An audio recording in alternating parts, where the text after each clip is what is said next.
Welcome to Soji's kitchen and my family vlogs లో ఈ రోజు చాలా ఎక్సైటెడ్ గా మీ ముందుకైతే వచ్చేస్తాను అనమాట. సో ఏంటి విషయం అనుకుంటున్నారా?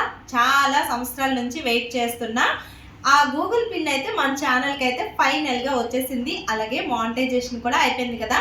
సో ఇప్పుడైతే గూగుల్ పిన్ ని ఎలా వెరిఫికేషన్ చేసుకోవాలి ఏంటి అనేది వీడియోని స్కిప్ చేయకుండా కంటిన్యూ చేయండి. అలాగే ఎవరైతే నా ఛానల్ ని సబ్స్క్రైబ్ చేసుకోలేదో మరిన్ని వీడియోస్ కోసం నా ఛానల్ ని సబ్స్క్రైబ్ చేసుకోండి. సో ఇప్పుడైతే ఈ గూగుల్ పిన్ ఉంది కదా, ఈ గూగుల్ పిన్ని మనం ఈ సైడ్ ఎడ్జెస్ని ఈ విధంగా కట్ చేసేసుకోవాలి.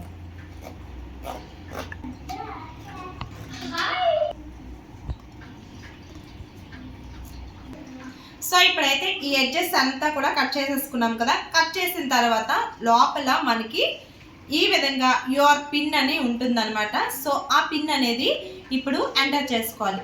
అది ఎలా ఎంటర్ చేయాలి ఏంటనేది. సో ఇప్పుడైతే క్రోమ్లోకి వెళ్ళి గూగుల్ ఎడిసెన్స్ అని కొడితే ఈ విధంగా వస్తుంది. Your payments are on hold because you need to verify your address అని. సో ఈ విధంగా వచ్చినప్పుడు మనం కిందకి స్క్రోల్ చేస్తే సో ఇప్పుడైతే ఈ విధంగా వచ్చింది కదా. ఆల్రెడీ నావి ఐడెంటిటీ వెరిఫై యువర్ ఐడెంటిటీ అని వస్తుంది. ఐడెంటిటీ వెరిఫికేషన్ అయితే కంప్లీట్ అయిపోయింది. ఇప్పుడు అడ్రస్ వెరిఫికేషన్ ఈ విధంగా ఉంటుందన్నమాట. మనకి ఇప్పుడు ఏ గూగుల్ పిన్ అయితే వచ్చిందో సో ఆ పిన్ని ఇక్కడ 6 డిజిట్ వెరిఫికేషన్ పిన్ అని ఉంది కదా, అక్కడ ఎంటర్ చేయాలి. ఎంటర్ చేసి సబ్మిట్ కొడితే ఈ విధంగా అడ్రస్ వెరిఫికేషన్ కంప్లీట్ అయిపోతుంది. సో ఫైనల్గా ఎలా వెరిఫై చేసుకోవాలి ఏంటి అనేది చూసారు కదా. అదే విధంగా మీకు ఈ వీడియో నచ్చిందా? నచ్చితే కనుక తప్పకుండా ఒక లైక్ చేసి సబ్స్క్రైబ్ చేసుకోండి.